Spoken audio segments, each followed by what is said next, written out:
Muy buenas noches a todos, ¿cómo están? Hoy les traemos historias aterradoras ocurridas a taxistas en altas horas de la noche. Acomódate. Comenzamos. Aquella noche pensé que sería como cualquier otra. Llevo más de 15 años trabajando como taxista en Santa Cruz, manejando hasta la madrugada, viendo todo tipo de personas. Borrachos, parejas peleando, gente llorando, hombres desesperados por llegar rápido a casa. Uno aprende a no sorprenderse de nada cuando trabaja de noche. Pero hay algo que me pasó hace 4 años, algo que todavía no puedo explicar. Era un viernes cerca de las 2:30 de la madrugada. La ciudad estaba casi vacía. Había llovido hace poco y las calles todavía brillaban por el agua. Yo estaba estacionado cerca de una avenida esperando a algún pasajero antes de volver a casa. Tenía sueño, cansancio y dolor en la espalda. Ya quería terminar el turno. Recuerdo perfectamente que revisé mi celular y pensé, un último viaje y me voy. Ahí fue cuando la vi. Una mujer parada bajo un poste de luz, al borde de la carretera. Llevaba un vestido blanco largo, demasiado limpio para alguien que estaba sola a esa hora. Tenía el cabello negro cubriéndole casi toda la cara.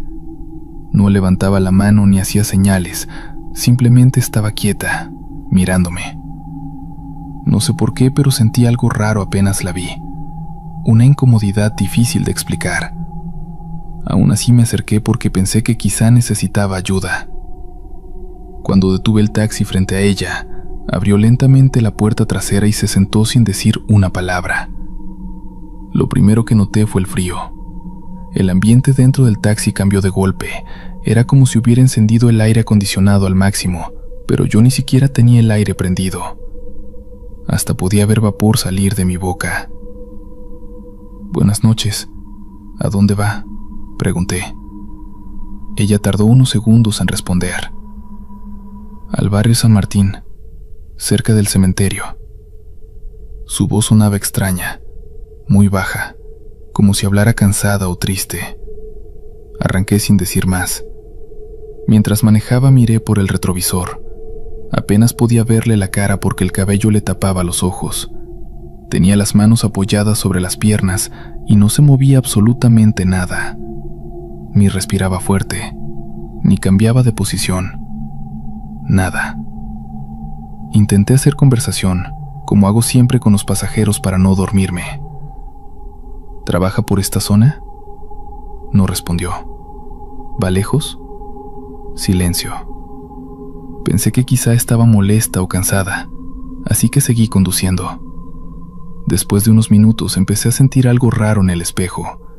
Cada vez que miraba atrás, tenía la sensación de que ella estaba más cerca, aunque seguía sentada en el mismo asiento. Fue entonces cuando ocurrió la primera cosa que me heló la sangre. El radio del taxi se encendió solo. Primero salió pura estática. Luego empezó a escucharse una canción vieja, muy vieja. Una melodía lenta y distorsionada que sonaba como grabada en un casete antiguo. Yo apagué el radio. 2 segundos después volvió a prenderse solo. Esta vez la canción venía acompañada de algo peor. Una voz. Una mujer llorando.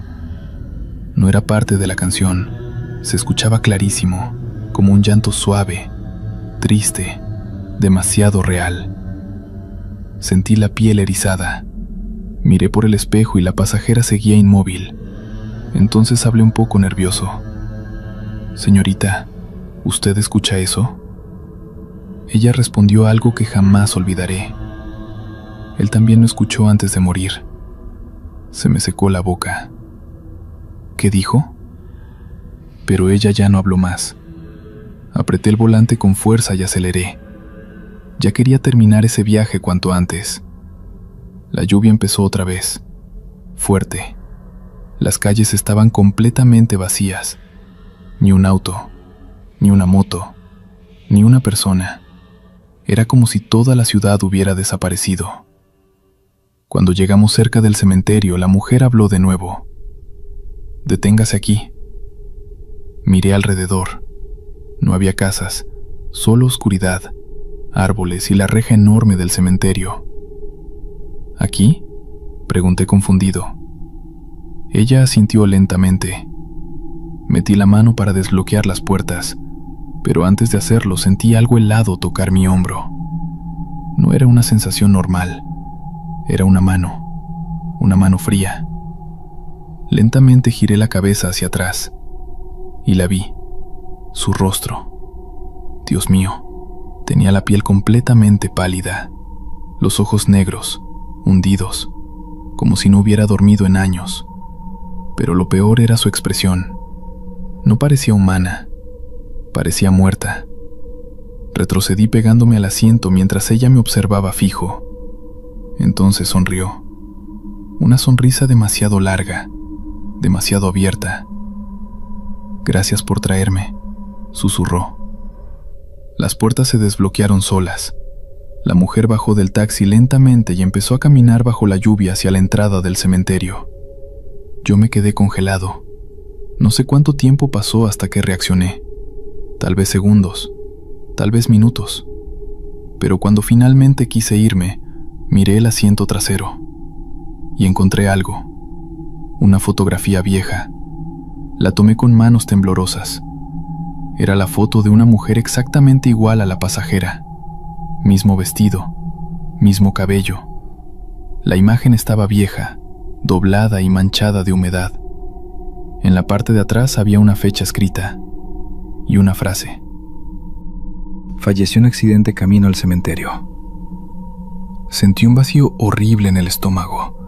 Arranqué el taxi desesperado y me fui de ahí a toda velocidad. No dormí esa noche. Al día siguiente volví al lugar, de día, intentando convencerme de que todo había sido producto del cansancio. Entré al cementerio. Le pregunté al cuidador si conocía a la mujer de la fotografía. El hombre apenas la vio cambió de expresión. «¿Dónde consiguió eso?», me preguntó serio. Le conté por encima lo que pasó. El cuidador se quedó callado varios segundos. Luego dijo algo que todavía me persigue. «Usted no es el primero que la recoge». Sentí un escalofrío recorrerme entero. El hombre me explicó que hace muchos años una joven murió en un accidente de madrugada.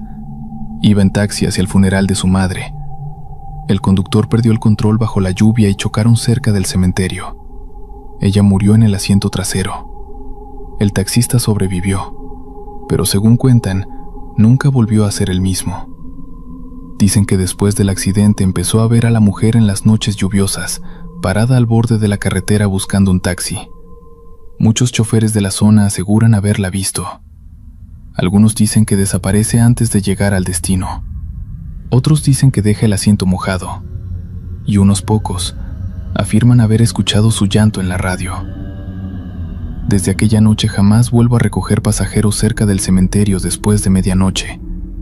Y todavía hay algo que nunca le conté a nadie. Cuando llegué a mi casa esa madrugada encontré marcas húmedas de manos en la parte interior del vidrio trasero del taxi, como si alguien hubiera estado apoyado ahí, observándome todo el camino. Pero yo vivo solo. Continuamos. Yo trabajé como taxista nocturno durante casi 10 años. Siempre me gustó manejar de madrugada porque las calles estaban vacías y había menos problemas. La mayoría de los choferes evitaban trabajar después de medianoche, pero yo no. Decía que la noche era más tranquila, más silenciosa, más fácil. Ahora entiendo por qué tantos conductores preferían irse temprano, porque hay cosas que solo aparecen cuando la ciudad duerme. Todo comenzó una madrugada de invierno. Eran cerca de las 3:15. Yo llevaba varias horas manejando y estaba pensando en volver a casa. Había tenido pocos pasajeros esa noche y apenas había ganado dinero. Recuerdo que estaba estacionado cerca de una gasolinera tomando café dentro del taxi mientras escuchaba la radio. La lluvia caía suave sobre el parabrisas. Las calles estaban completamente vacías. Ni siquiera había perros caminando. Entonces recibí una llamada por radio de la central de taxis. «Unidad 27, ¿sigues disponible?». Respondí que sí. La operadora tardó unos segundos antes de volver a hablar. Su voz sonaba rara, como insegura. «Hay un servicio, pero varios choferes lo rechazaron. ¿Quieres tomarlo? Me reí pensando que seguramente era una zona peligrosa o un pasajero borracho. Claro, pásamelo. La operadora me dio una dirección en las afueras de la ciudad, cerca de una carretera antigua donde casi no había casas. Era una zona oscura, llena de árboles y terrenos vacíos. Yo conocí el lugar porque años atrás había habido muchos accidentes ahí. Mientras conducía hacia la dirección, empecé a notar algo extraño.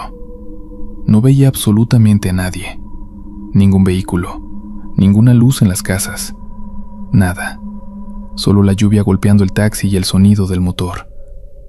Cuando llegué al lugar sentí un escalofrío inmediato. La dirección correspondía a una vieja casa abandonada al lado de la carretera. Las ventanas estaban rotas y la pintura se caía de las paredes. Parecía deshabitada desde hacía años. Pensé que la central se había equivocado. Tomé el radio para avisar que no había nadie, pero antes de hablar vi movimiento frente a la casa.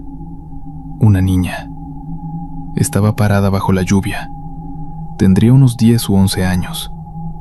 Llevaba un abrigo gris demasiado grande para ella y sostenía una pequeña maleta vieja.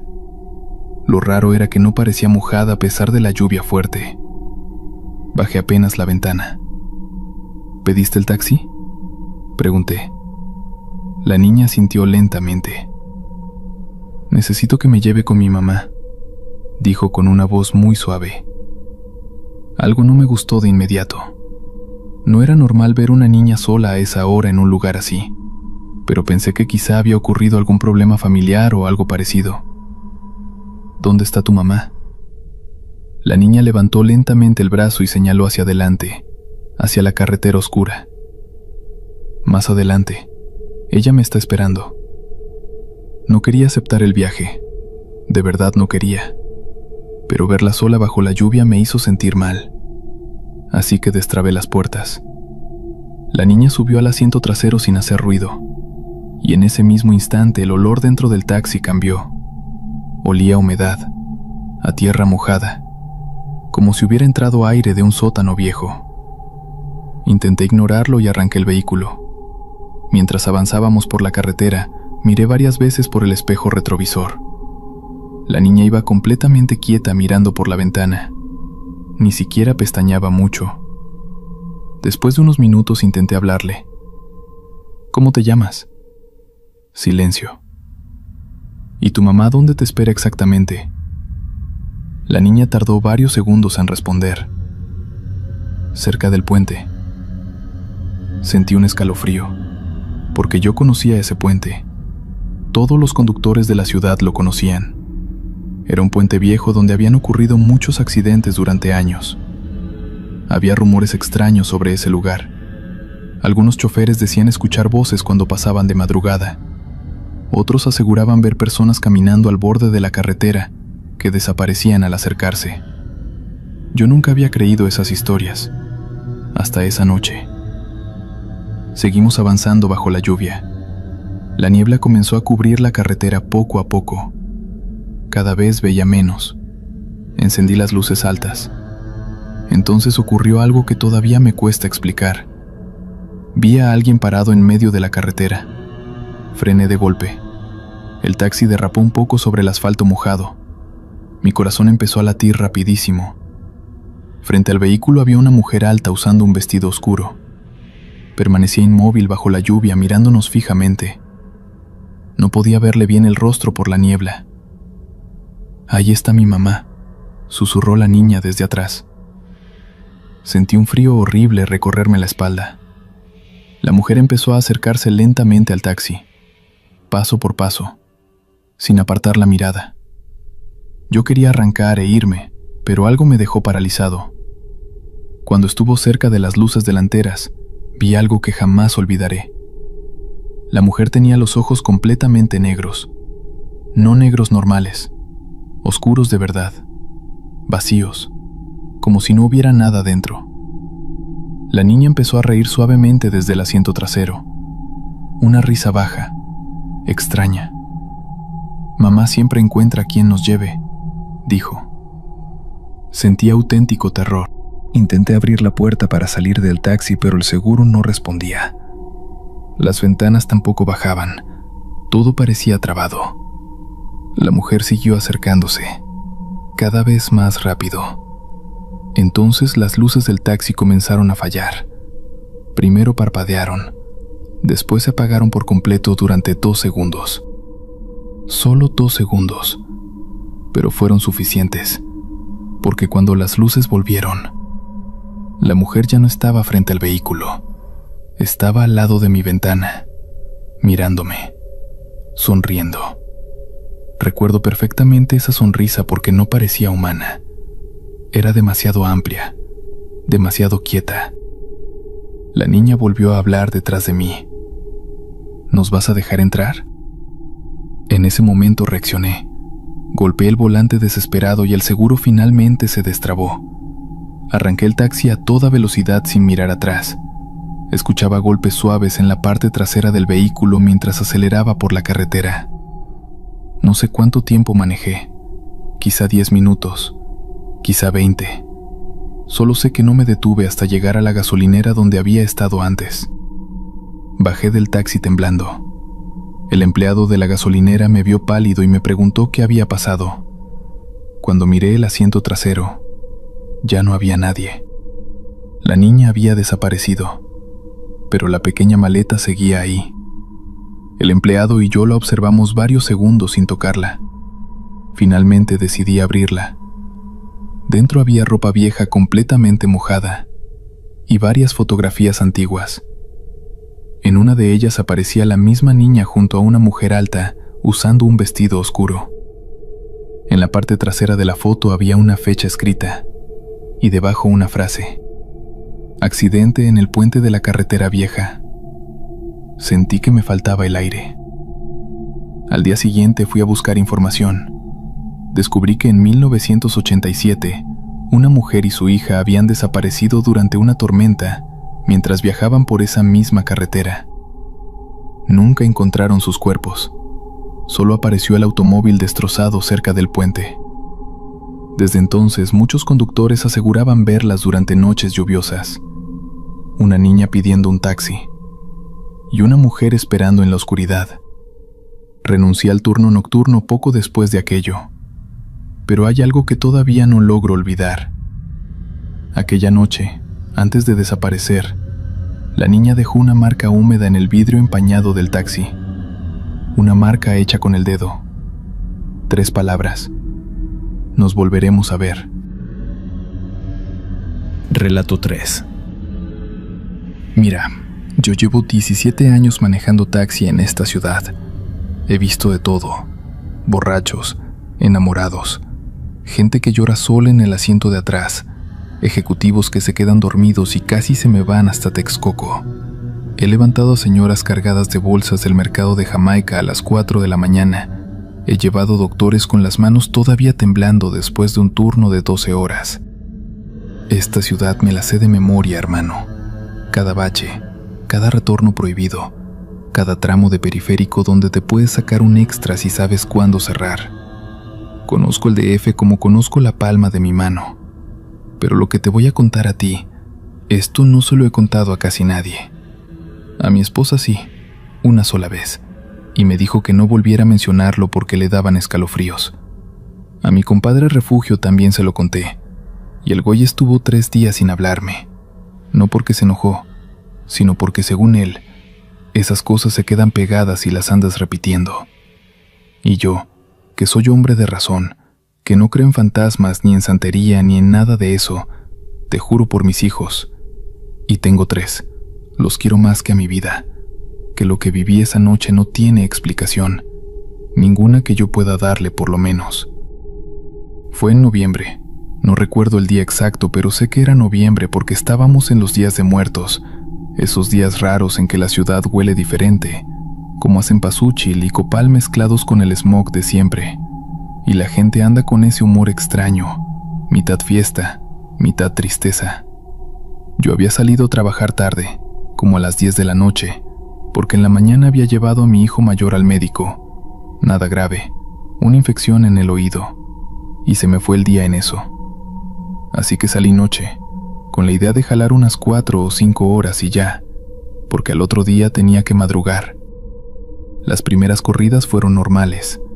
Un par de chavos de la del Valle que iban a una fiesta en la Narvarte, una señora mayor que venía del aeropuerto con una maleta enorme y que me habló todo el camino de su nieto que acababa de nacer en Monterrey, un muchacho con audífonos que no dijo ni una palabra en todo el trayecto hasta Coyoacán. Nada fuera del ordinario. La ciudad estaba movida, como siempre los fines de semana de noviembre, con altares en las vecindades y velitas en las ventanas, y ese ambiente como de película de Tim Burton que se pone el DF cada año. Era poco más de la 1 de la mañana cuando terminé mi última carrera en Tlalpan. Me quedé parado un momento, con el motor encendido, pensando si seguía jalando o me iba a mi casa. La verdad es que estaba algo cansado, pero tampoco tenía mucho sueño todavía, así que decidí hacer una última vuelta por Insurgentes, que siempre hay movimiento hasta tarde, y de ahí me regresaba. Puse la radio. Estaban dando una estación de oldies, de esas que tocan boleros y baladas viejitas, y arranqué tranquilo. Tomé Insurgentes hacia el norte. Pasé por la ciudad universitaria, por el estadio, por el World Trade Center con sus torres iluminadas. Poca gente en la calle a esa hora. Algunos taxis como yo buscando la última carrera del día. Algún camión nocturno. Todo normal. Seguí hasta más o menos la altura de Mixcoac y fue ahí, en un tramo oscuro junto a un paso a desnivel, donde vi la figura. Era un hombre, parado en la orilla de la banqueta, con el brazo extendido, pidiendo taxi. Cosa normal, ¿verdad? Excepto que este señor estaba parado en un lugar donde nadie para. No había banqueta de verdad. Era más bien un camellón angosto junto al paso a desnivel, con esas bardas de concreto grises y manchadas que tiene la ciudad, sin alumbrado casi. Un lugar donde nadie espera un taxi, donde nadie debería estar parado a la 1 de la mañana. Pero ahí estaba él. Frené, porque así soy yo. Levanto a la gente aunque estén en lugares raros. Eso es parte del trabajo. Me asomé por la ventana del copiloto y lo vi bien por primera vez. Era un hombre de unos 50 años, quizás más. Flaco, muy flaco. De esas flacos que no parecen normales, sino como enfermos, o como personas que llevan mucho tiempo sin comer bien. Vestía un traje oscuro, azul marino o negro. No sé bien porque la luz era poca, pero un traje formal, de los que uno se pone para una boda o para un velorio. Corbata también, aflojada pero ahí. El pelo negro, peinado hacia atrás con algo, gomina quizás. La cara era lo más raro. Blanca. No blanca como de persona güera, sino blanca como de persona enferma, o como de persona que no ha salido al sol en mucho tiempo. Y los ojos, cuando me miró, tenían algo que hasta hoy no sé cómo describir. No eran ojos malos ni amenazantes, eran ojos vacíos, como los ojos de alguien que ya no espera nada. ¿Va?, le pregunté. Sí, dijo. Voz tranquila, normal, educada incluso. ¿Pa dónde? Al puente de Nonoalco, por favor. Abrió la puerta de atrás y se subió. Cerró despacito, con cuidado, como quien no quiere molestar. Se sentó derecho con las manos sobre las rodillas, mirando al frente. Yo arranqué y lo observé un momento por el retrovisor. Nada raro, un señor sentado. Pero había algo, una cosa que no sabría explicarte bien, como un frío que no era frío de ventana abierta, sino frío de otra cosa. Un frío que venía del asiento de atrás, aunque traía la calefacción encendida. Lo atribuí al cansancio. Manejé en silencio. Él no habló y yo tampoco, que con los pasajeros callados uno aprende rápido a no forzar conversación. La radio seguía con los boleros bajito. Tomé Insurgentes hacia el norte, luego fui buscando el camino hacia Nonoalco. Tardamos unos 15 minutos. En todo ese tiempo él no dijo una sola palabra, no se movió, no sacó el celular, no miró por la ventana. Solo estuvo ahí, quieto, con las manos en las rodillas, mirando al frente. En algún momento lo miré por el retrovisor y me di cuenta de algo que me puso los pelos de punta, aunque en ese momento traté de racionalizarlo. No lo podía ver respirar. Quiero decir, todos respiramos, ¿verdad? Y en un coche de noche, con el aire quieto, uno puede ver cómo sube y baja el pecho de las personas. Este hombre parecía una estatua, quieto como una foto. Llegamos al puente de Nonoalco, ese puente enorme, feísimo, de los años 70, que cruza sobre las vías del tren y un caos de avenidas. De noche se ve más tétrico todavía, con esas luces amarillas que hay y las sombras raras que hacen las vigas de concreto. «Aquí mero», dijo él, la primera vez que hablaba en 15 minutos. Frené en la orilla junto al puente. «¿Aquí lo dejo?» «Sí, aquí está bien». Miré el taxímetro. «Son 82 pesos, jefe». Silencio. Lo miré por el retrovisor. Él estaba metiendo la mano al saco, buscando en el bolsillo interior. Sacó algo. Un billete. Lo extendió hacia adelante, pasándomelo por entre los asientos. Lo tomé. Era un billete de $100. Normal. Perfectamente normal.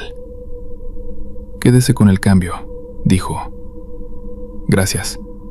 ¿Necesita que lo espere o algo?» «No», dijo. «Ya llegué a donde tenía que llegar». Una respuesta rara, pero en el momento no la procesé bien. Se bajó. Cerró la puerta con el mismo cuidado con que la había abierto. Y yo, como siempre, esperé un momento antes de arrancar. Ese segundo o dos que uno espera por cortesía a que el pasajero se aleje un poco. Pero cuando miré por el espejo retrovisor, no había nadie. El puente estaba vacío. La banqueta estaba vacía. La calle estaba vacía. No había ni en qué lado un hombre con traje oscuro caminando. Nada. Como si se lo hubiera tragado la noche.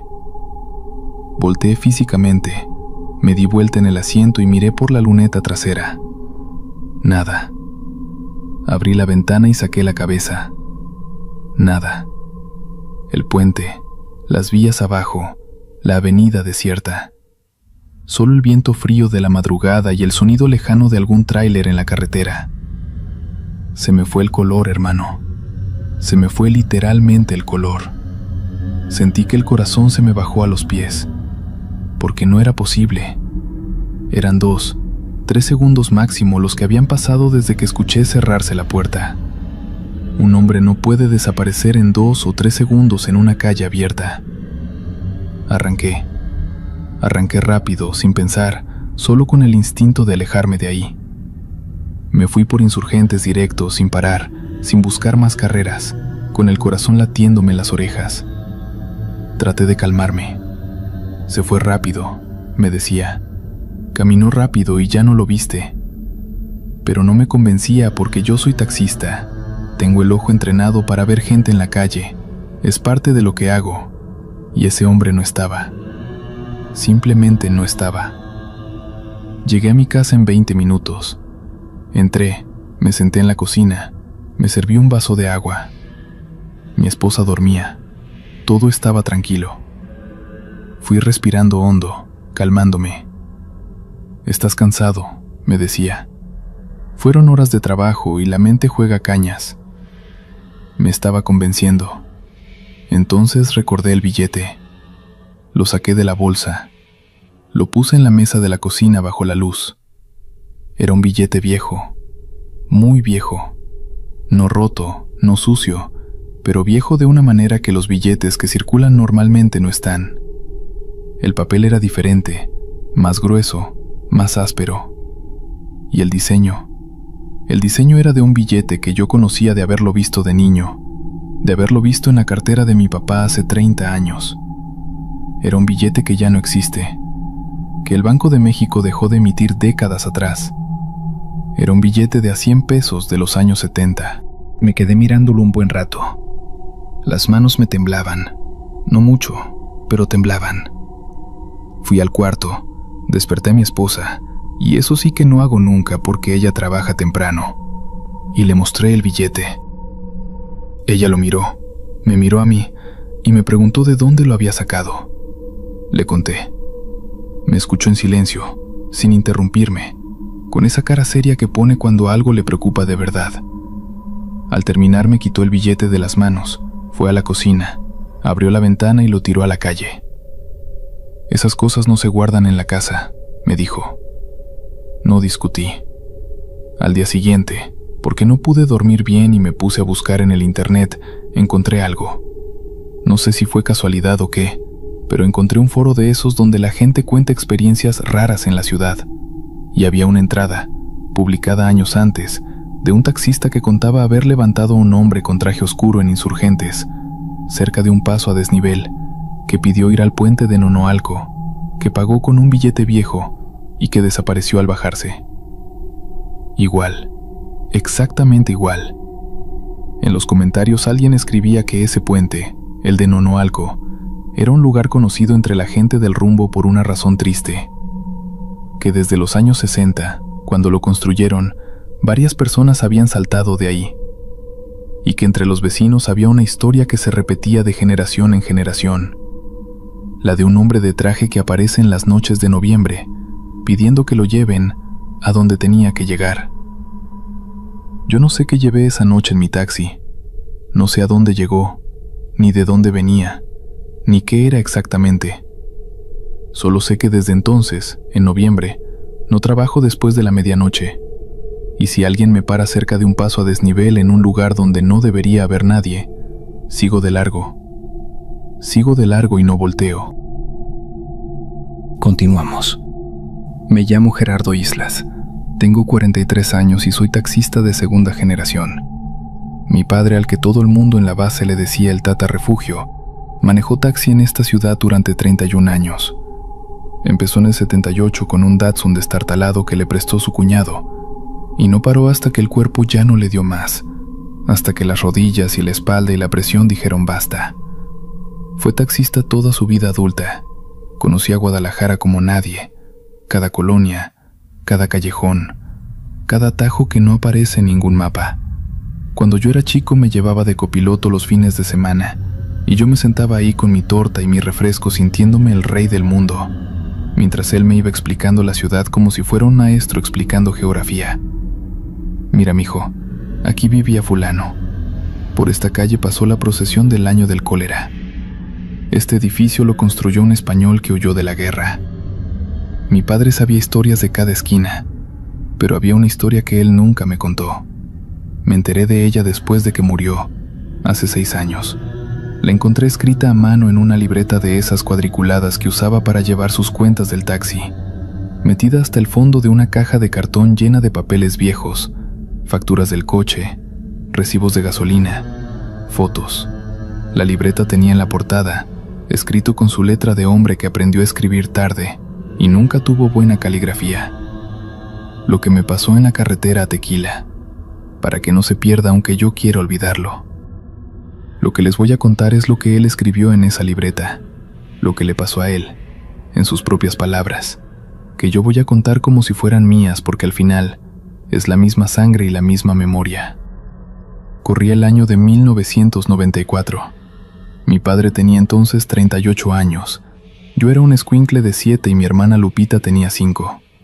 Éramos una familia normal de Colonia Oblatos, con casa chica y deudas medianas, y los viernes de pozole que mi mamá hacía, y que todavía sueño de vez en cuando. Mi padre jalaba 6 días a la semana, descansaba los lunes, y tenía fama en la base de ser buen trabajador y hombre de palabra. No tomaba, bueno, las cervezas de rigor los domingos, pero nada más, y era de los taxistas que no se metían en negocios chueco, que no jalaban carreras raras de noche, que tenía sus rutas y sus horarios y su orden. Eso hasta aquella noche de marzo. Había sido un día largo. Mi padre llevaba desde las 6 de la mañana en la calle, y ya eran casi las 11 de la noche cuando decidió hacer la última vuelta antes de irse a la base a dejar el coche. Andaba por la zona de Zapopan, que en esos años no estaba tan desarrollada como hoy. Había zonas que de noche quedaban bastante oscuras y despobladas. Tomó la carretera que lleva hacia el municipio de Tequila, porque tenía que recoger una encomienda que le había dejado un primo en un rancho que quedaba a unos 20 kilómetros de la ciudad, cosa de 15 minutos de camino. Una diligencia rápida, pensó. Voy, recojo el paquete y regreso. A los 10 minutos de haber salido de la zona urbana, ya en plena carretera de 2 carriles con cerros a los lados, y milpa y agave, y cielo abierto, vio las luces. No eran luces de coche, eran luces de una linterna, o quizás de un teléfono, aunque en el 94 los teléfonos celulares eran cosa de ricos y no cualquiera los traía. Era una luz que se movía en la orilla de la carretera, de un lado a otro, como alguien haciéndole señas a los coches que pasaran. Mi padre frenó. En la carretera, de noche, una persona haciendo señas puede significar un accidente, puede significar que alguien se quedó sin gasolina, puede significar que alguien necesita ayuda de verdad. Mi padre era así, de los que paran. Bajó el vidrio. Era una mujer, joven, de unos 25 o 30 años, con el pelo largo y negro suelto, y un vestido floreado que se veía completamente inapropiado para estar en una carretera a las 11 de la noche. No traía chamarra, no traía bolsa, no traía nada. Solo el vestido y los pies descalzos. Eso mi padre lo notó de inmediato, los pies descalzos en el asfalto de la carretera. Y la linternita que resultó ser una vela pequeña que traía cubierta con la mano para que el viento no la apagara. «Señor», le dijo mi padre, «¿está bien? ¿Necesita ayuda?» La mujer lo miró. Tenía una cara bonita, dijo mi padre en su libreta, una cara de esas que uno no olvida, con unos ojos muy grandes y oscuros. Pero tenía también algo en la expresión que no era exactamente tristeza, ni exactamente miedo, sino algo intermedio. Algo que mi padre describió como la cara de alguien que ya sabe cómo termina su historia y está en paz con eso. «¿Me lleva a Tequila?», preguntó. «Señora, yo voy a un rancho nada más, no voy hasta el pueblo». «El rancho me sirve», dijo ella. «De ahí conozco el camino». Mi padre dudó. Una mujer sola en la carretera a las 11 de la noche, descalza, sin nada. Negarle el aventón le pareció imposible. «Súbase», le dijo. Ella abrió la puerta de atrás y se subió. Apagó la velita de un soplo antes de entrar al coche. Se sentó junto a la ventana, metió las manos entre las rodillas y miró hacia afuera, hacia los agaves que pasaban. Mi padre arrancó. El primer minuto fue en silencio. Mi padre prendió el radio para aliviar la tensión, una estación de Guadalajara que a esa hora daba noticias y después música norteña. Luego, porque así era él, porque no podía estar callado mucho tiempo, le preguntó: «¿Se le ofrece algo, señora? ¿Viene de algún accidente? ¿Está lastimada?» «No», dijo ella. «Vengo de visitar a mi familia». «¿Y cómo quedó sola en la carretera?» Una pausa. «Se me olvidó el tiempo». Respuesta rara, pero mi padre la dejó pasar. Siguió manejando. Había poca luz, solo los faros del taxi iluminando el asfalto y los filos de los cerros contra el cielo oscuro. En algún momento encendió la calefacción porque hacía frío de sierra, ese frío seco y limpio que tiene el norte de Jalisco de noche, y porque le pareció que la mujer, con solo ese vestido, tenía que estar helada. Pero entonces notó algo. El vidrio del copiloto se había empañado un poco con el cambio de temperatura, como pasa cuando la calefacción trabaja contra el frío de afuera. Y el vidrio de la puerta de atrás, donde iba ella, también. Cuando el vidrio se empaña en un coche con personas adentro, es porque la respiración de las personas calienta el aire, y ese vapor se pega en el cristal frío. Es algo automático, algo que pasa solo. El vidrio del lado de ella no estaba empañado. Mi padre lo miró 2 veces para asegurarse. El vidrio del copiloto junto a él, empañado. El vidrio de su puerta trasera, el lado que no usaba nadie, ligeramente empañado. El vidrio de la puerta de ella, cristal limpio, transparente, como si nadie estuviera sentado ahí. Apretó el volante, respiró hondo, miró por el retrovisor. Ella estaba ahí, sentada, mirando por la ventana, con el pelo cayéndole sobre la cara, físicamente presente, visible, real. pero el vidrio junto a ella no mostraba ni una sola huella de vaho. Mi padre era hombre de rancho, criado entre supersticiones y rezos, historias de aparecidos, pero también era hombre práctico que desconfiaba de su propia imaginación cuando el cansancio pesaba. Se dijo a sí mismo que quizás la calefacción no llegaba bien a ese lado, que quizás era el ángulo, que quizás estaba viendo mal. Siguió manejando. Faltaban unos 5 kilómetros para el rancho de su primo, cuando ella habló de nuevo. ¿Usted conoce esta carretera bien?, preguntó. Más o menos, dijo mi padre. He venido algunas veces. ¿Sabe dónde está el álamo quemado? Mi padre sí lo sabía. El álamo quemado era un árbol, un álamo viejo y enorme que estaba a la orilla de la carretera, solo, en medio de nada, que en algún momento había sido partido por un rayo y quedó con el tronco ennegrecido y las ramas superiores muertas. Era un punto de referencia que usaba la gente del rumbo para orientarse, pasando el álamo quemado, a mano derecha, y cosas así. Todo el que conocía esa carretera conocía el álamo quemado. Sí lo conozco, dijo. Ahí me puede bajar, por favor. Mi padre frunció el ceño. El álamo quemado quedaba en un tramo todavía más oscuro y despoblado que donde la había recogido. No había rancho cerca, no había casa, no había nada. ¿Segura?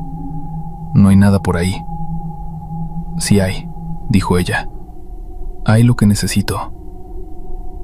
Una respuesta que no tenía mucho sentido, pero mi padre no discutió. Siguió manejando y a los 2 o 3 minutos vio el árbol, inconfundible incluso de noche, ese tronco negro y retorcido asomando entre los agaves como una figura de cuento de miedo. Frenó. Aquí, dijo ella. Señora, ¿de verdad, está segura? Puedo llevarla al rancho de mi primo y de ahí... Aquí está bien, interrumpió ella. Pero su voz al decirlo no fue brusca ni molesta.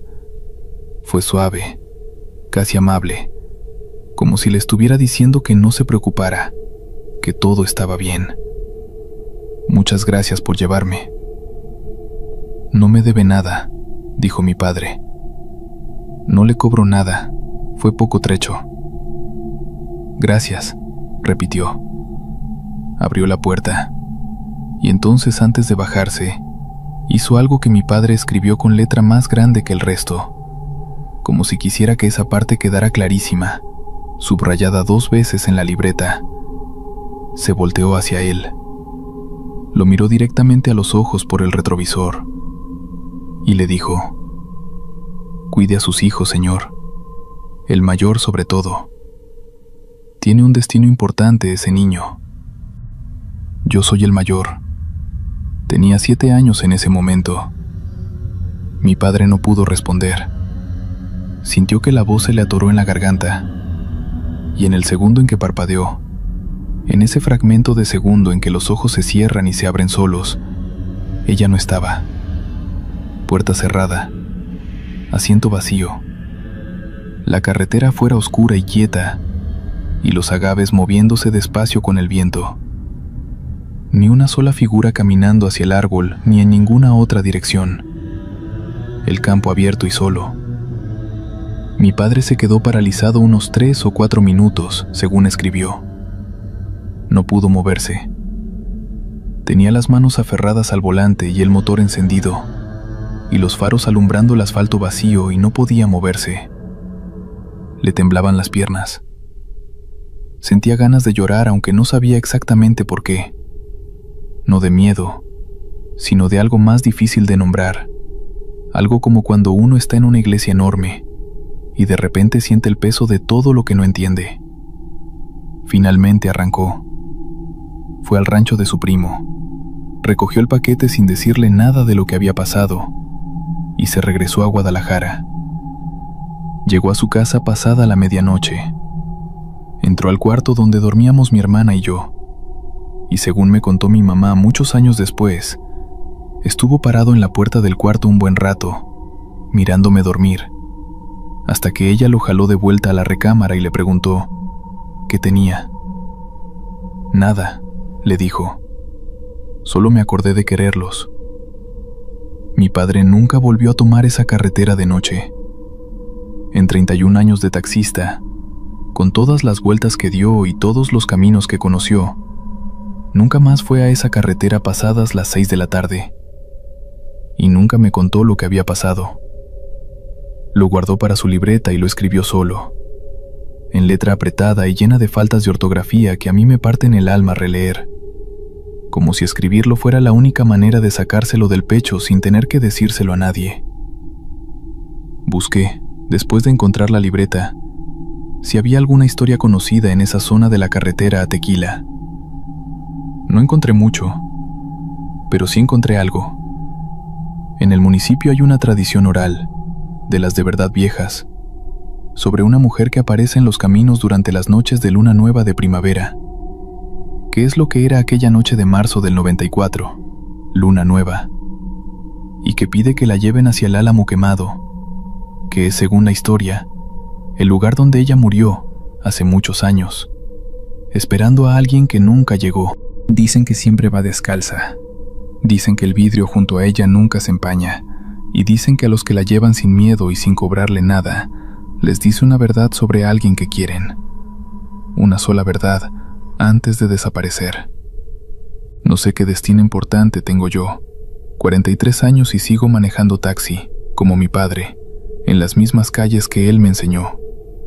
No he hecho nada extraordinario, no he salvado a nadie, no he cambiado ninguna historia grande. Quizás el destino es algo pequeño y yo todavía no lo veo. O quizás mi padre malentendió las palabras de esa mujer y se las guardó igual, porque a veces las palabras que más nos importan son las que menos entendemos del todo. Lo que sí sé es que cada vez que paso por una carretera oscura y veo una figura en la orilla, pienso en él, en sus manos en el volante, en sus ojos mirando ese vidrio que no se empañaba, y pienso que a veces los muertos no asustan. A veces solo quieren llegar a casa. Historia 5. Me llamo Bernardo Fuentes Cárdenas, tengo 51 años, soy originario de San Luis Potosí y llevo 23 años manejando taxi de sitio en esta ciudad. No soy hombre de muchas palabras, pregúntenle a mi esposa, que dice que soy el hombre más callado que ha conocido en su vida, y eso que ella tuvo un novio sordomudo antes de conocerme. Soy de los que hablan cuando tienen algo que decir y se callan cuando no. Así que cuando les digo que esta historia me costó contarla, que estuve años sin poder hablarla en voz alta sin que se me hiciera un nudo aquí en el pecho, créanme que no es exageración ni cuento de viejas. Esto que voy a contar pasó de verdad.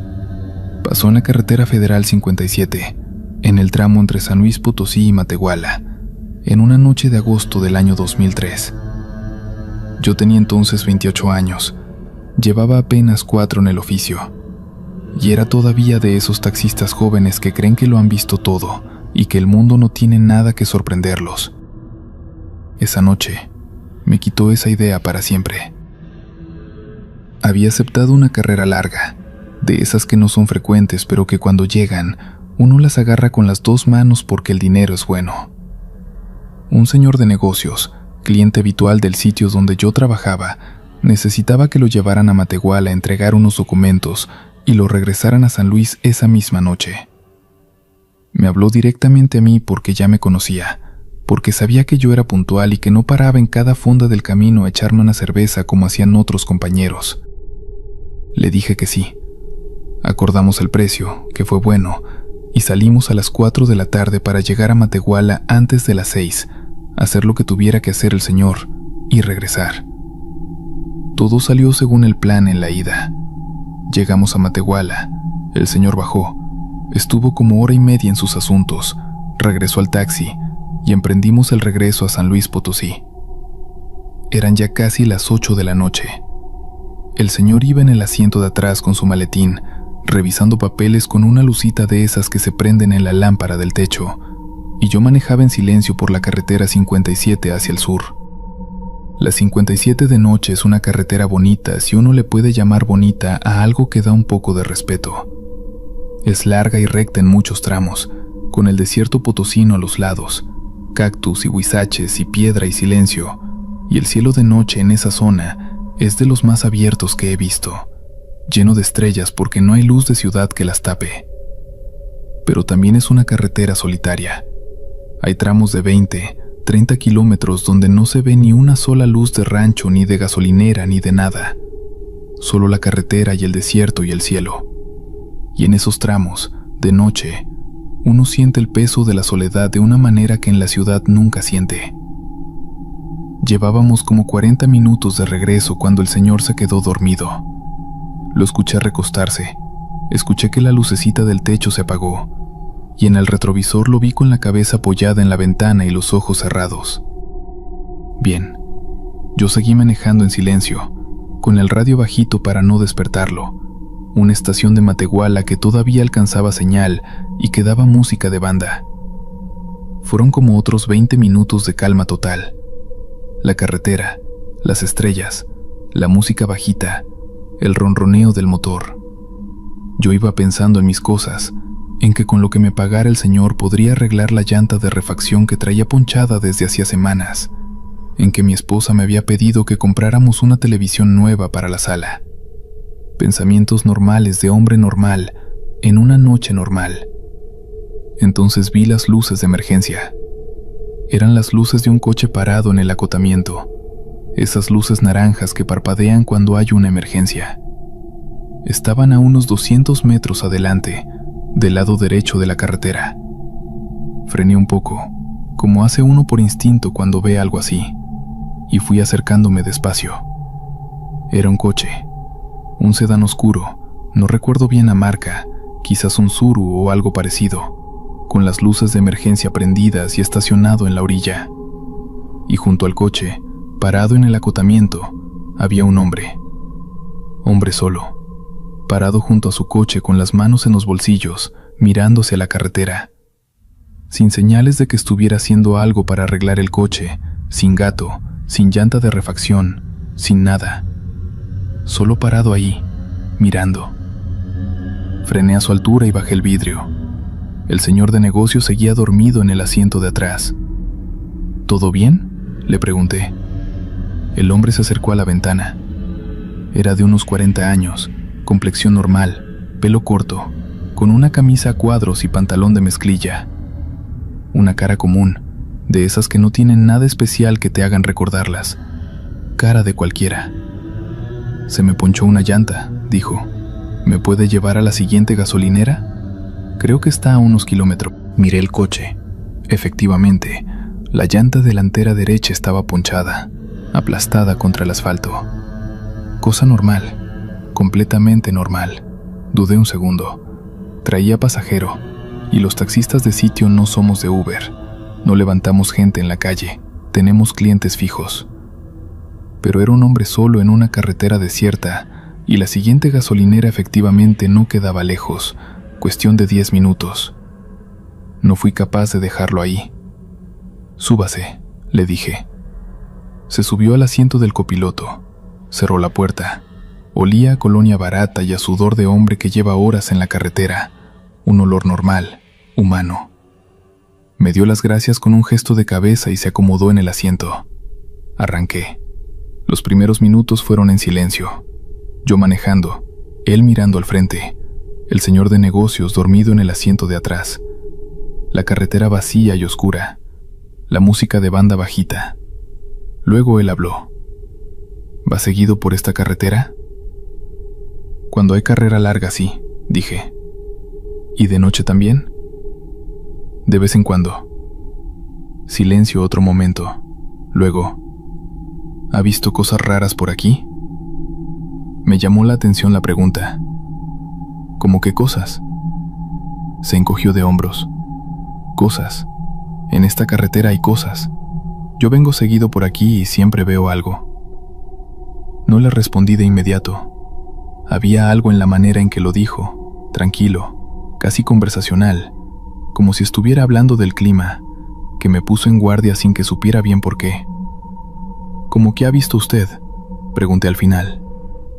Me miró, y en ese momento, bajo la luz tenue del tablero del coche, me di cuenta de algo que antes no había notado bien. Sus ojos eran de un color muy claro, no azules ni verdes, sino de un color casi transparente, casi como agua, que en la oscuridad del coche se veían más claros todavía. En un hombre de rasgos claramente mexicanos, esos ojos eran una cosa que no pegaba, que se sentía rara, como un error de diseño. «He visto al hombre que camina», dijo. «¿Quién es ese?»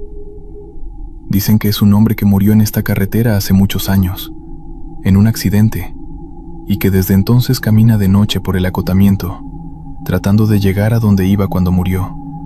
Nunca llega, solo camina». «Cuento de camionero», dije yo, porque así lo pensé en ese momento. «Quizás», dijo él, y luego sonrió. Una sonrisa rara, de esas que no llegan a los ojos. O quizás no. No me gustó esa sonrisa. No supe por qué exactamente, pero no me gustó. Seguí manejando y puse los ojos en las carreteras. Fueron otros 5 minutos en silencio. Vi aparecer las luces de la gasolinera a lo lejos, primero como un punto naranja en la oscuridad, y luego creciendo hasta ser el letrero y las lámparas del techo y las mangueras de la bomba. Me acerqué y metí el coche a la orilla de la carretera, antes de la entrada a la gasolinera. «Aquí es», le dije. El hombre no se movió. Lo miré. Seguía mirando al frente, con las manos sobre las rodillas, con esa misma expresión neutra de antes. «Ya llegamos», repetí. «La gasolinera». Se volteó a verme. Esos ojos claros, transparentes. «¿A poco no se ha dado cuenta?», dijo. «¿De qué?». «De que no eché sombra en todo el camino». Se me heló la sangre. No metafóricamente, no como expresión. Se me heló de verdad. Sentí el frío bajar por mi espalda y mis brazos como si alguien me hubiera vaciado agua helada por el cuello. Porque en ese momento recordé, y no sé por qué no lo había notado antes, quizás porque uno no va por la vida chequeando las sombras de la gente, que durante todo el camino, con la luz del tablero iluminando el interior del coche, yo había visto mi propia sombra proyectada sobre la puerta y sobre el asiento, y no había visto la de él. Volteé hacia el asiento del copiloto buscando confirmar o desmentir, buscando decirme a mí mismo que estaba loco, que era el cansancio. El asiento estaba vacío. No había nadie. La puerta estaba cerrada. El asiento, vacío. Me quedé paralizado unos segundos que se sintieron como horas. Luego, sin pensarlo, sin decidirlo conscientemente, volteé hacia el asiento de atrás. El señor de negocios seguía dormido, con la cabeza en la ventana, completamente ajeno a todo, dormido como si nada, como si el mundo siguiera siendo el mismo mundo de siempre y no se hubiera roto nada. Salí del coche. Necesitaba aire, necesitaba tierra firme bajo los pies, necesitaba estar fuera de ese espacio cerrado. Me bajé y me apoyé en el cofre con las manos temblorosas y respiré. La gasolinera estaba a unos 20 metros, con sus luces blancas y su empleado de uniforme verde que me miraba desde adentro con cara de curiosidad. Me acerqué caminando, con las piernas flojas. «¿Todo bien, señor?», me preguntó el muchacho desde adentro. «Sí», dije. «¿Tiene café?». «Nescafé de máquina». «Deme uno». Me tomé el café parado en la gasolinera, mirando hacia la carretera oscura. El empleado, que tendría unos 16 años, me miraba de vez en cuando con la discreción de quien nota que algo está mal, pero no quiere meterse. Al final no pude evitarlo. «Oiga», le dije, «¿ha visto usted cosas raras por aquí, en la carretera?». El muchacho me miró un momento, luego miró hacia afuera, hacia la carretera, y luego regresó a verme a mí. ¿Cómo qué cosas? No sé, gente rara, cosas que no deberían estar. Una pausa larga, luego bajó la voz aunque no había nadie más. Una vez vi un hombre, parado en el acotamiento a como 1 kilómetro de aquí, para el lado de Matehuala, parado nada más, mirando. Le avisé al encargado que había alguien parado ahí, y mandamos llamar a la autopista para que fueran a ver. Cuando llegaron no había nadie, y dicen que la carretera por ese tramo, pues que está marcada. ¿Marcada cómo? Marcada porque ahí murió gente. Varios accidentes, en el mismo tramo, en distintos años. Los camioneros le llaman el tramo negro, no por el asfalto sino por lo que pasa ahí. Terminé el café, le pagué, le di las gracias y regresé al coche. El señor de negocio seguía dormido. Arranqué, salí de la gasolinera y seguí hacia San Luis Potosí, con el acelerador pisado más de lo que debería y los ojos fijos en la carretera, sin apartar la vista ni un segundo de la línea blanca del centro. No vi nada más esa noche. Llegamos a San Luis sin novedad. Dejé al señor en su casa, cobré la carrera y me fui directo a la mía. Mi esposa estaba despierta esperándome, porque cuando tardo más de lo previsto siempre me espera, y me vio la cara y supo inmediatamente que algo había pasado. Me preguntó y le dije que nada, que cansancio. No se lo conté esa noche, no se lo conté en mucho tiempo, pero hay una parte que no he contado todavía, una parte que guardé para el final porque es la que más me cuesta. 3 días después de esa noche, mientras lavaba el taxi en la mañana, encontré algo en el asiento del copiloto. Algo que no debería estar ahí porque yo limpio mi coche todos los días. Es un hábito que tengo desde que empecé en el oficio. Y ese asiento había estado vacío desde que el supuesto hombre de la llanta ponchada lo ocupó. Era un botón. Un botón de camisa, de esos redondos y chicos, de color blanco, con 4 agujeros. El tipo de botón que trae una camisa a cuadros. Lo tuve en la mano un momento, mirándolo. Un botón de camisa ordinario, insignificante, del tipo que se puede encontrar en cualquier parte. Pero yo sabía de dónde venía, y lo supe con una certeza que no necesitó ninguna prueba adicional. Lo tiré. No lo guardé, no lo enseñé, no hice nada con él. Lo tiré a la basura y no volví a tocarlo. Pero la historia no termina ahí. 6 meses después, en febrero del 2004, un compañero del sitio, un hombre llamado Evaristo Gutiérrez al que todos le decíamos el Varo, hizo una carrera larga por la misma carretera, el mismo tramo. Él iba solo, sin pasajero, de regreso de un viaje a Saltillo. Me lo contó una semana después, tomando café en la base, con una calma que me indicó que estaba haciendo lo mismo que yo había hecho, tratando de racionalizar, de hacerlo sonar normal. Había levantado a un hombre en el acotamiento, llanta ponchada. Lo había llevado a la gasolinera. El hombre había desaparecido del asiento antes de llegar. Le pregunté cómo era el hombre. Me describió una camisa a cuadros y unos ojos de color muy claro, casi transparentes. Lo mismo, exactamente lo mismo que yo había visto. No le dije que a mí también me había pasado. No pude. Se me cerró la garganta y cambié el tema y nunca se lo dije.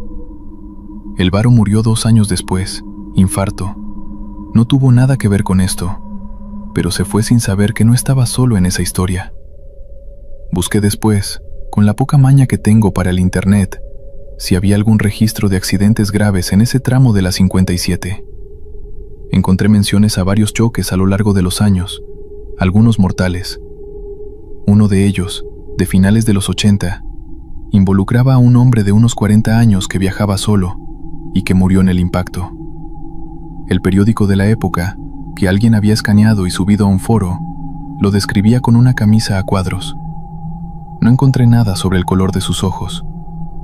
Pero hay algo que sí encontré, en ese mismo foro, en un comentario de alguien que decía ser del municipio más cercano a ese tramo de carretera. Decía que en la región había una creencia muy arraigada entre la gente mayor, que los muertos que mueren en carretera, lejos de su casa, lejos de su familia, a veces no lo saben, que a veces el alma se queda en el tramo donde ocurrió el accidente, repitiendo el último momento de su vida, esperando que alguien la lleve a donde iba, y que lo que quieren, lo único que quieren, es que alguien los suba al coche. No para que los lleven a ningún lado en particular, solo para sentir, aunque sea unos minutos, que alguien los ve, que alguien para, que no están solos en esa carretera oscura. Llevo 23 años en esto. He hecho miles de carreras, he visto de todo. He llevado a gente en sus peores y en sus mejores noches. Y sigo creyendo que este trabajo tiene dignidad, que llevar a la gente de un lugar a otro es un oficio honesto y necesario. Pero en la carretera 57, en el tramo entre San Luis y Matehuala, si de noche ven un coche con las luces de emergencia prendidas y un hombre parado en el acotamiento, con camisa a cuadros y ojos claros como agua, sigan de largo. No porque sea peligroso, no porque vaya a hacerles daño, sino porque si paran, si lo suben, si lo llevan aunque sea 5 minutos por esa carretera oscura, algo de esa soledad se les va a quedar pegada. No como maldición, no como castigo, sino como una tristeza que no tiene nombre y que aparece de vez en cuando, en las noches largas de carretera, cuando el radio no alcanza señal y el desierto es infinito, y uno recuerda, sin querer, esos ojos transparentes mirándolo desde el asiento del copiloto. Esa tristeza ya no se va, y yo lo sé porque todavía la cargo. Relato 6. Eran las 2:15 de la mañana cuando Aurelio Mendoza Bernal encendió el taxímetro por última vez esa noche.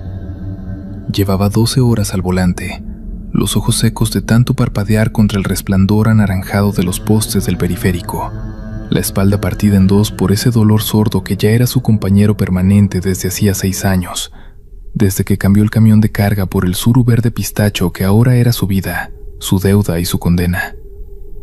Ciudad de México nunca duerme del todo. Eso lo sabía cualquiera que hubiera vivido en ella. Pero quien más lo sabía era el taxista que la recorre a esas horas, cuando la ciudad muda de piel y lo que queda en las calles ya no son las mismas personas que transitan de día. De noche la ciudad suelta lo que guarda. Aurelio lo había prendido a los golpes, literalmente. Un vidrio roto en Tepito, una navaja en Doctores, una amenaza en Ecatepec que todavía se le aparecía en sueños. Pero nada lo había preparado para esa noche. Había tomado la decisión de no aceptar más carreras. Tenía suficiente para el gasto del día siguiente y un poco más.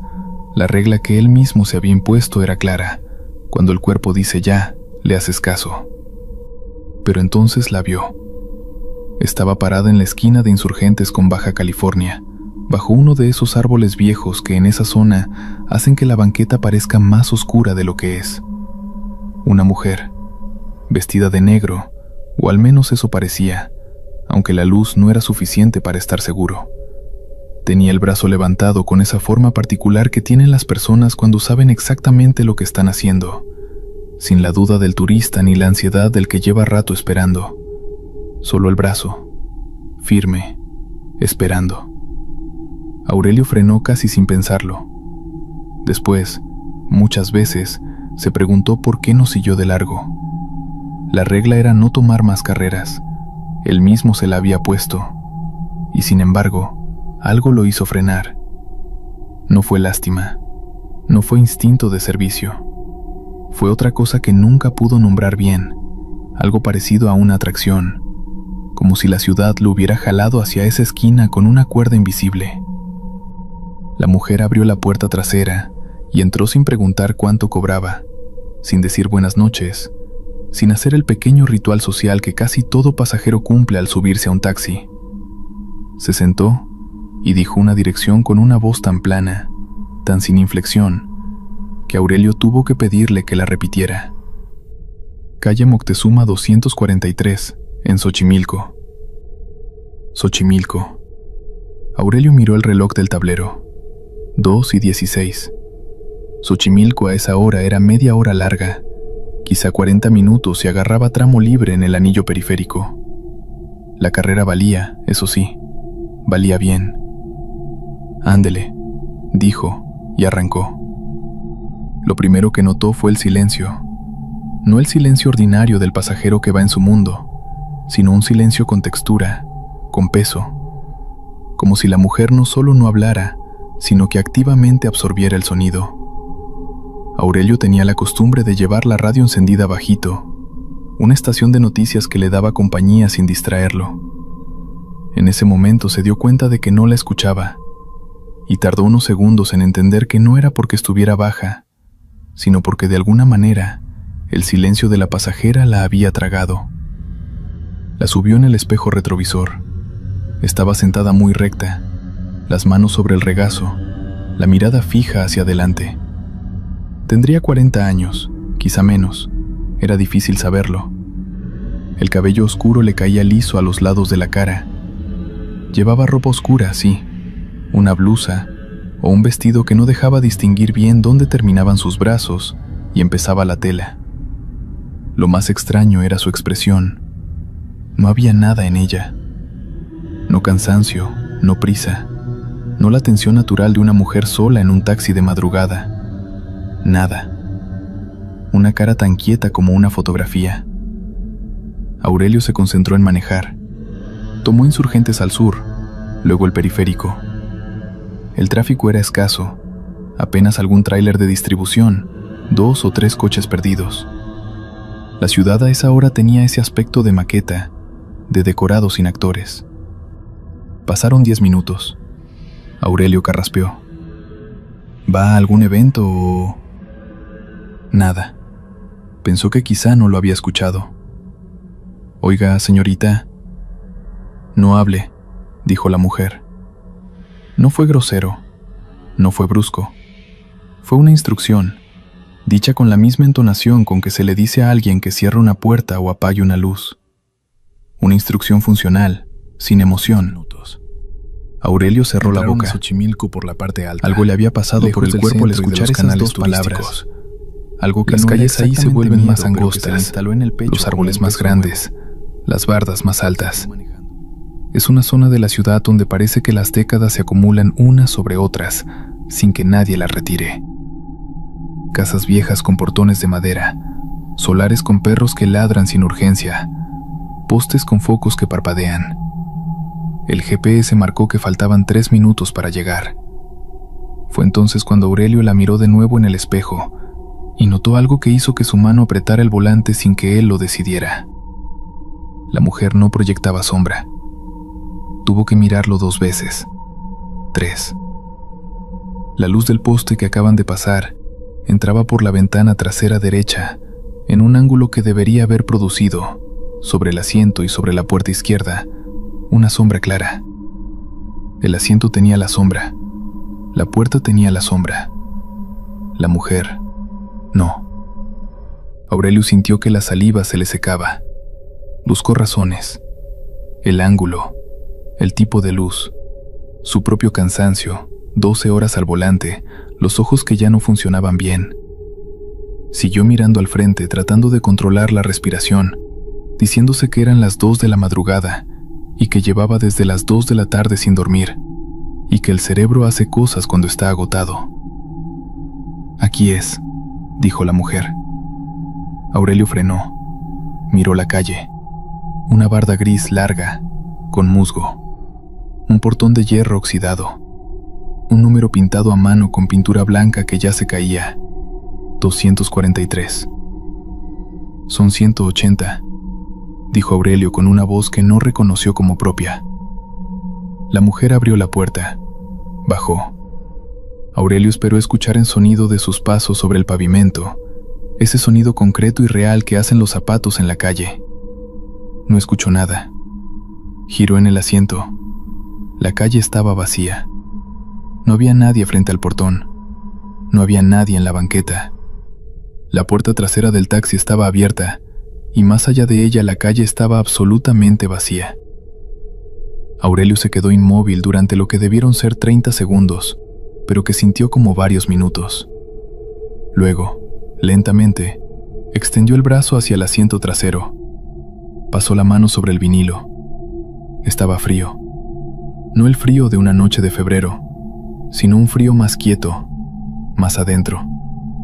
Un frío que no era temperatura sino ausencia. Cerró la puerta. Arrancó. Dio vuelta en U porque no quería darle la espalda a esa barda, a ese portón, a ese número 243.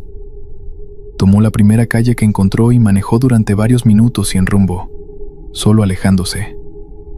Cuando llegó a una calle más iluminada, con una tienda de conveniencia abierta y un par de chavos afuera con vasos de café, paró. Se bajó.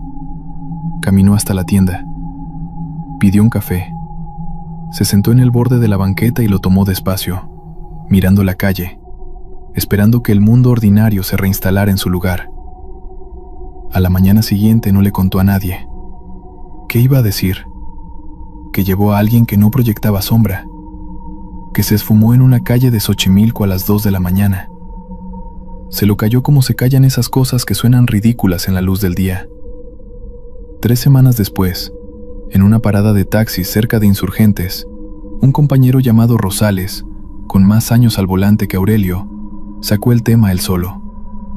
Habían estado hablando de rutas, de gasolina, de los nuevos aplicativos que les estaban comiendo el negocio, y de repente Rosales bajó la voz y dijo que a él una vez, en Xochimilco, le había pasado algo. Aurelio lo miró. Una mujer, dijo Rosales, de negro, en Insurgentes con Baja California. El café que Aurelio tenía en la mano se quedó a mitad de camino. Sí fui con el Kiko, continuó Rosales. Él también la levantó, por separado, diferente noche. Los 3 fuimos al mismo lugar, Moctezuma 243, y los 3 llegamos solos. Hubo un silencio. ¿Qué es ese lugar?, preguntó Aurelio. Rosales tardó en responder. Fui a ver, de día. Es un panteón chico, de esos particulares, de familia. La barda gris, el portón de hierro. Adentro hay lápidas, unas cuantas, y hay una que está cerca de la entrada, de una señora. La foto es ella. Aurelio no dijo nada. Con todo y la ropa, dijo Rosales, de negro. La fecha de la lápida es de 1987, pero la cara es la misma. Ese fue el último año que Aurelio Mendoza Bernal manejó de noche. Cambió su turno, consiguió clientes fijos, empresas que lo llamaban para traslados de día. Nunca volvió a la zona de Insurgentes con Baja California pasadas las 6 de la tarde. Y cada vez que alguien le preguntaba por qué, decía que era por el tráfico, que de noche el periférico era un martirio, que un hombre de su edad necesitaba dormir. Nadie preguntaba más. Y él nunca contaba lo del frío en el asiento, lo del silencio que se comía la radio, lo de la sombra que no estaba. Algunas cosas, había aprendido, no ganan nada con ser contadas.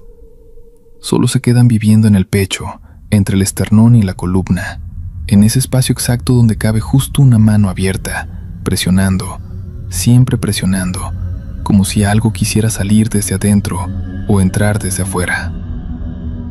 Aurelio nunca supo cuál de las dos era. Bueno, estas fueron las historias de hoy. Gracias por escuchar. Nos vemos en otro capítulo. Hasta la próxima.